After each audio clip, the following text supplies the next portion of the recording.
Hi, it's Paul Bass of GreatDad.com, and I am excited to have another interviewee, Damon Brown. I just was so impressed with your resume when we connected. All the things that you have done, you have been busy, and that's why I guess you have the title solo entrepreneur. Is that your main title? Do you like to be? That's what you like to be It called? is, yeah, solopreneur and also an advocate for the solopreneur. So what I do is my main thing is helping people as a solopreneur, as a side hustler, or otherwise a non-traditional entrepreneur. And you can learn more about me at DamonBrown.net. Yeah. And my main thing is helping you on your particular journey. You could be a dad with little kids at home. You could have older parents that you're taking care of. As you can tell, I'm living the dream here. So that's why I became a coach, to help other people on their journey. And then my journey started actually when my first son was born. He's about to turn 8.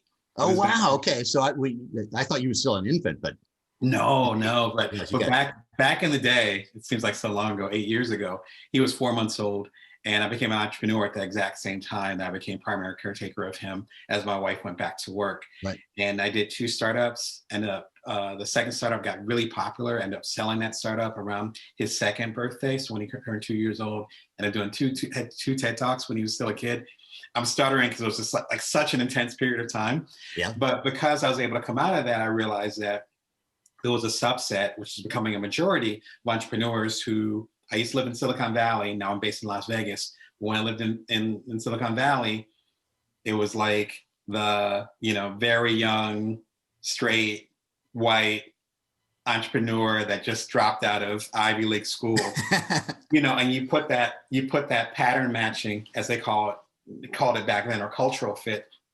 And, that's Elon Musk, that's late Steve Jobs, obviously Mark Zuckerberg. And I didn't fit a lot of those categories. And I had like a kid at home and, my partner was at home, my wife, and it's just like, oh my gosh, I don't fit into this, but I still found success. So my main thing is helping other people like myself on that journey. And more of us are going to not match an Elon Musk. More of us will be able to identify with my journey because we got other things. We actually have a life outside of our startup. So that's my main energy. Yeah. Well, we could go through your resume. I mean, you co-founded Cuddler, which I remember was a huge story at the time, and that was acquired. You've done a bunch of TEDx talks. You're columnist for Inc. You are very, very busy, and raising a kid, I think, is just astounding. Two of them. Oh, you got 2 now. You got 2. Yeah, Okay. I can't forget the younger one. I can't do that. Very similar to you. I was my last corporate gig was at Yahoo, and we had a second child, and I decided, we either going to have to outsource parenting entirely, or one of us going to stay home. And I was the one who, maybe like you say, didn't pattern match as much as because I was a little bit older. I didn't pattern match as much to Silicon Valley expectations at 45 than some of my colleagues. Underwear. So I was going to stay home. Yeah. Good for you. I interview people too, so forgive me for asking this question. Was there cultural pushback from that? Because that's one of the reasons why I coach. Oh, huge. Was there? Everybody, probably a lot of it was self-imposed, but I got a lot of back channel, like, what are you doing? You're giving up on your career. Don't you want to do things in life? Have you lost all your motivation? You've decided to quit, all those things. Whereas I'm sure you and I would have very similar feelings about how important it is to raise good kids in this world. And part of that is being present for them. But to your point, I think that whole paradigm of Silicon Valley or wherever is usually,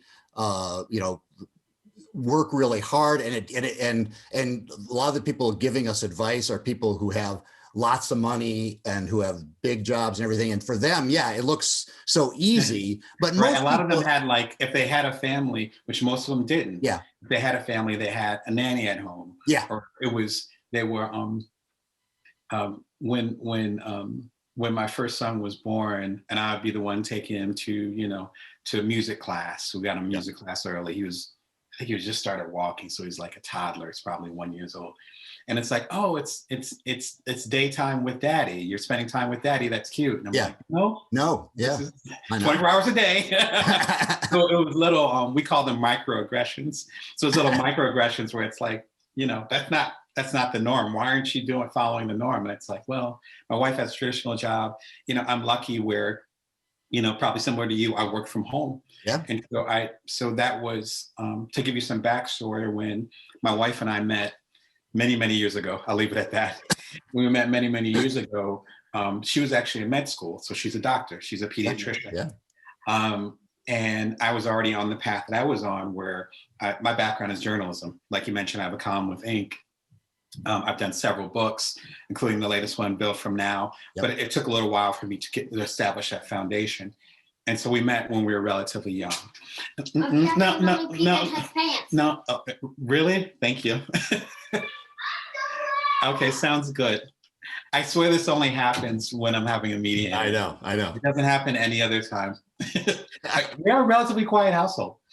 But one of the things we talked about was I was creating this foundation where I could be available for when I had kids. And obviously we didn't have kids till many, many years later. And so that was a strategic decision where it's like, I'm going to become a freelance writer, which is my main profession up until this point. I'm going to become a freelance writer. I started writing for Playboy, for the New York Post, ARP, the magazine, a lot of the mainstream folks about technology and how it connects us. Not too much different than what I'm doing when I became an entrepreneur. And my startup was about connecting people using technology. So this was part of the strategy. And that's probably one of the biggest pieces of advice I can give to particularly dads that want to be more involved, is that it's a lot harder when it's just, I'm going to stay at home with my kid. Right.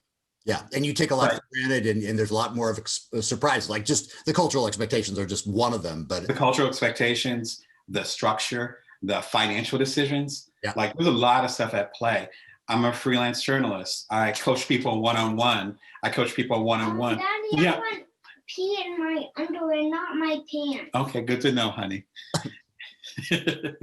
Yep. Okay. I'm gonna get new underwear. That sounds like a great idea, and then I'll fix it from there. And so, just even being able to have, just like what just happened, being able to have a career that's dynamic enough to do that. Like, I run my own business. I have my own publishing imprint with Built From Now. I have coaching clients that I can meet at any time that works with both of our schedules. I do keynote talks, which particularly now we're sheltering in place, I can do this from the office. And so all that's conscious. And that's that's totally fine, honey. And so you end up having, at least for me, the reason why I'm able to be so productive, and I hate that word, I can't think of a better word, to have so much output, is because my life has been structured this way.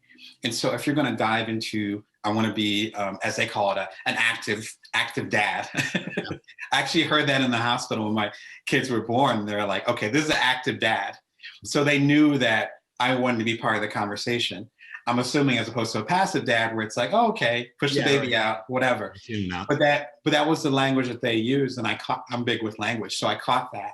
And so if you're going to be an active dad, if you want to use their language, you have to think about the structure of your home.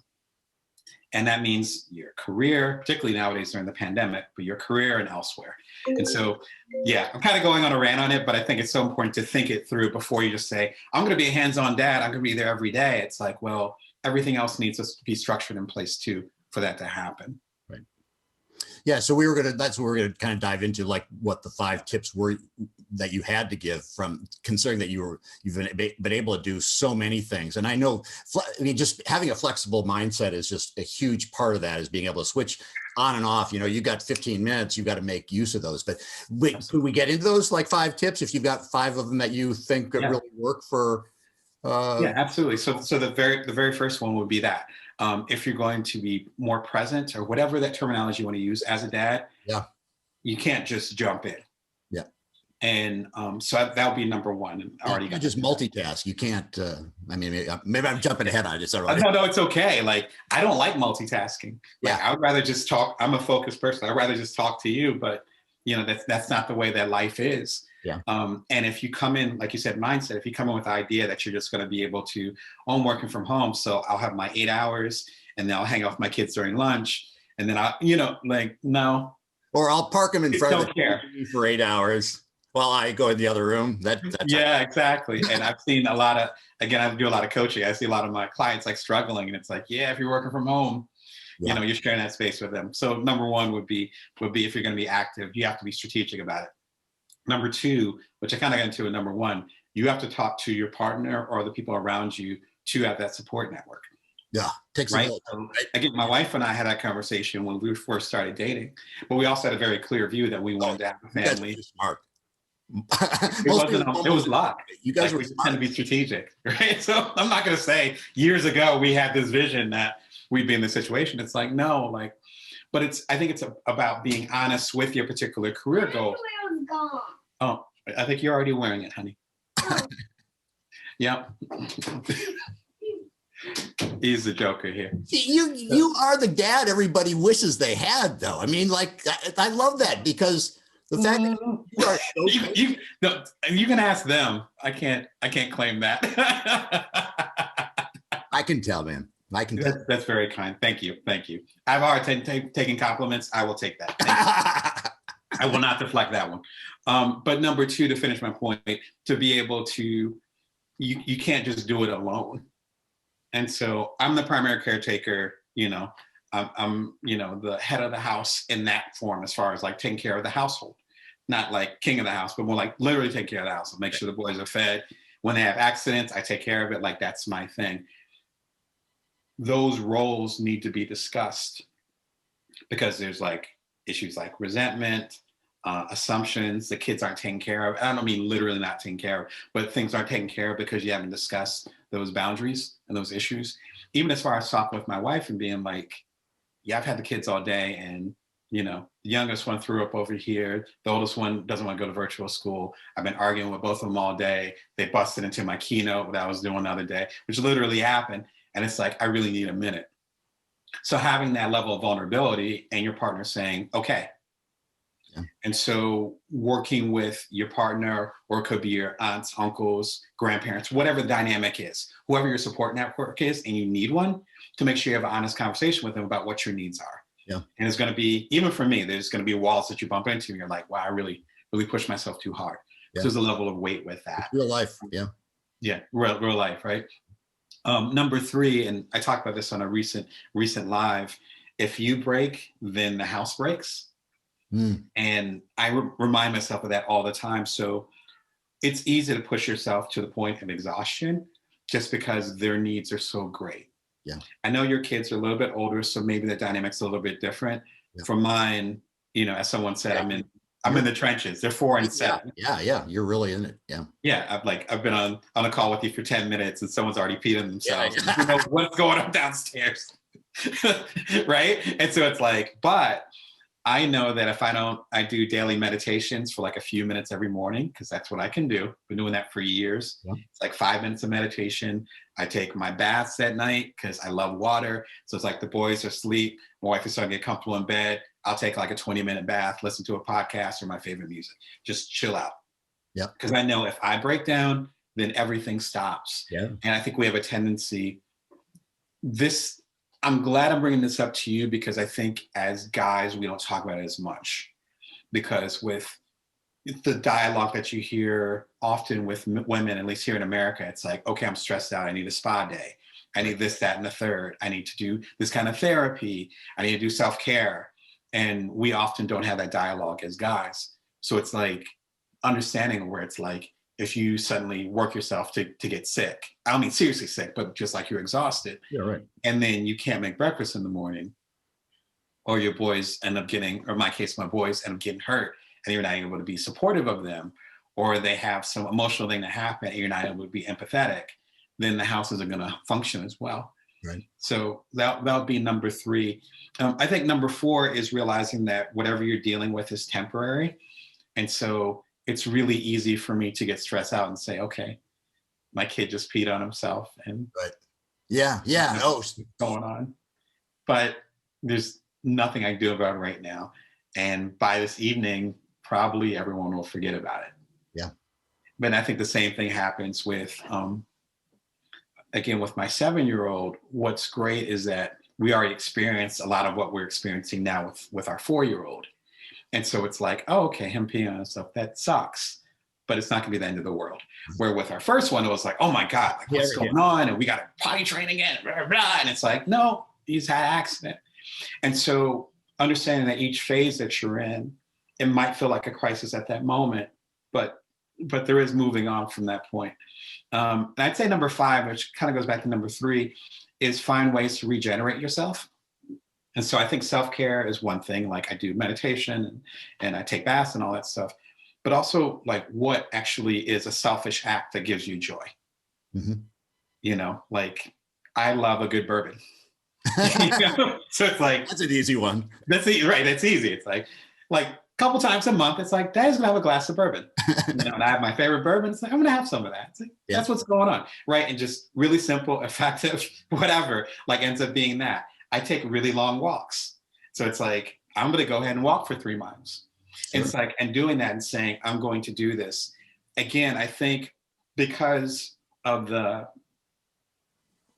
trying to avoid the highfalutin psychological words that I read in some of my books, but that heteronormative, straight idea where it's like, okay, there's the man of the household, you can handle anything, and there's not a whole lot of empathy for when we're exhausted or when we're having a hard time. That's why a lot of us aren't in therapy, you know, and that goes even deeper for people of color or people within the minority communities. It's like way deeper for us. And so finding a way to say, I really need this. I need to take a vacation. So I'm going to go. Can't do that now, but you understand my point. Yeah. And so some way that you're going to regenerate, because you can't go in all cylinders all the time. So I think self-care, which I think was number 3, is like, okay, I need to do this to take care of myself. Number 5 is a little bit different, where it's like, no, I need this to regenerate, to get my energy back. And there's a ridiculous amount of energy that we need to keep up with, you know, teenagers, to keep up with toddlers and kids. And, you know, we're not used to or not usually doing this alone. It's a lot different type of energy. Yeah, absolutely. So if we're the primary caretaker. For empathy, especially with smaller kids, it's completely different than the energy you bring to a work situation where maybe you're either reporting up or managing down, and you have more control and you're used to that kind of world. But kids bring a complete chaos, as we talked about earlier. Like it's just, you know, and so leading to that chaos. But if you're able to, you know, again, do the self-care and also find ways to regenerate yourself, regenerate that energy, then do that. You have to prioritize yourself. It's back to the this principle that I've written about in Built From Now and some of my other books, where, you know, it's like the what's it called, the air mask, oxygen mask principle. Yeah. Put it on yourself first. Yeah. Got to put it on you. Got to put it on you. Even though they're cute little things that you want to take care of. It's like, but daddy needs oxygen. Yeah. Because if I don't do that, neither one of us are going to survive. Yeah. Metaphorically, of course. But yeah. Yeah, I think it's really an interesting challenge for men, because we're trying to understand what women have dealt with for forever.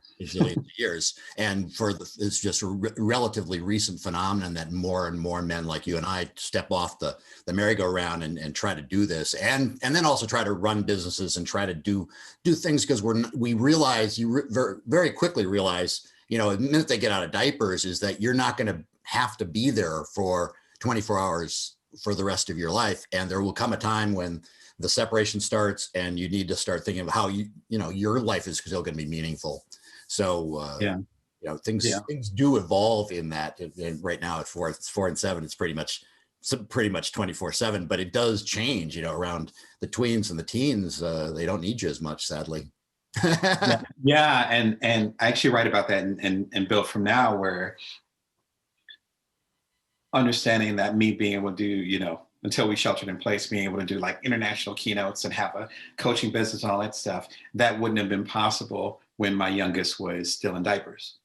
And so actually I learned that from my mom, where there are career decisions she made until I became a teenager in high school. Yeah. And then suddenly her career just rocketed up, you know, within the organization she was in. And it wasn't until many years later when I became a parent where we talked about it. She's like, oh yeah, that was on purpose. Yeah.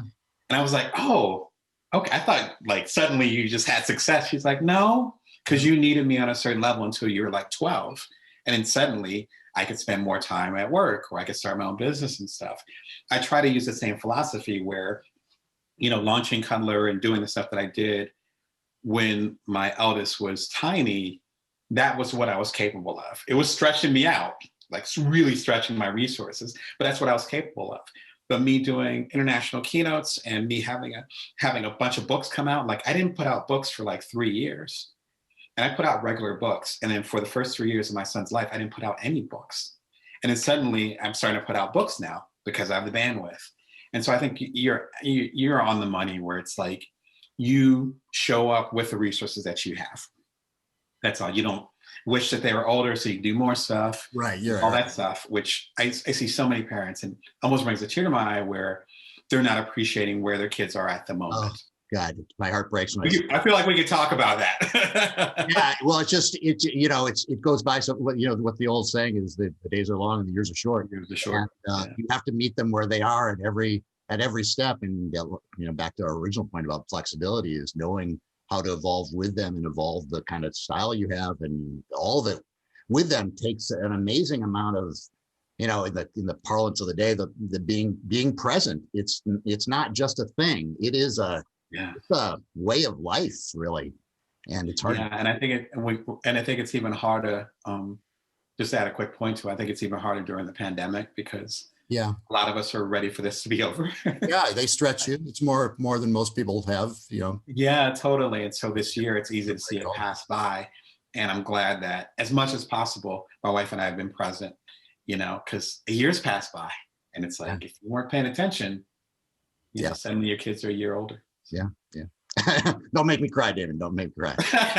Sorry. Well, I know you've got a hard stop, but I really appreciate you taking the time. And I appreciate you taking sometimes these types of, you've written the same type of articles or read the same type of articles I have where it's 5 points and they're like, oh yeah, well, obviously, but you're thinking on this, obviously you've done a lot of thought about this role, as anybody who's done it has, because sometimes it's you alone with your thoughts, rationalizing and trying to figure it out. I've had a lot of time to think about this. Yes. I appreciate the depth of the conversation, and they're all really, they're all very poignant existential comments about this thing about parenting at any age. So I appreciate it. Yeah, for sure. If anyone listening or watching wants more support, then go to buildfromnowquiz.com. Yeah. And I saw you took the quiz. Yeah, I took the quiz. Thank you. I got a little notification. So thank you, Paul. But I have a quiz based on the new book, Build From Now, and it's about maximizing your resources. Yeah. And I think it's it's why it's a natural conversation. It's probably why we connected, where it's an extension of what I've been researching over the last few years, where it's just like, we all have the ability to make an impact, but we need to recognize and be honest about the resources that we have. Me doing a 2-hour-long keynote doesn't make any sense right now because my kid came in like 5 times during our half-hour conversation. So it's like, so I'm not going to do that. And it could be as simple as that, or it could be more complicated systemic things. Like having the right support network, having honest conversations with your spouse and the other people around you. So buildfromnowquiz.com is a good way to do that. And then, as you know, I have a YouTube channel at youtube.com/BrownDamon. I'll be sharing this on there as well. But if you guys want more insight, then you can check that out as well. But it's good to connect with you. You're doing personal coaching as well. I do one-on-one coaching. Thank you for reminding me. Yeah. I do one-on-one coaching. So I do quite a bit of coaching, connecting with people and helping them maximize their resources. You can learn more about that at damonbrown.net, which is kind of like a hub for all the stuff that we talked about. But thank you. I'm talking so much, I forgot to give my main website. I know, yeah. Yeah, there's too many things. Well, again, thanks a lot, Damon, for spending the time with me. And let's do stay in touch as your kids get older, because I love hearing how things evolve. Yeah, thank you, Paul, for your time. You take care, okay? Paul Baez, GreatDad.com. Damon Brown, guest today. Bye.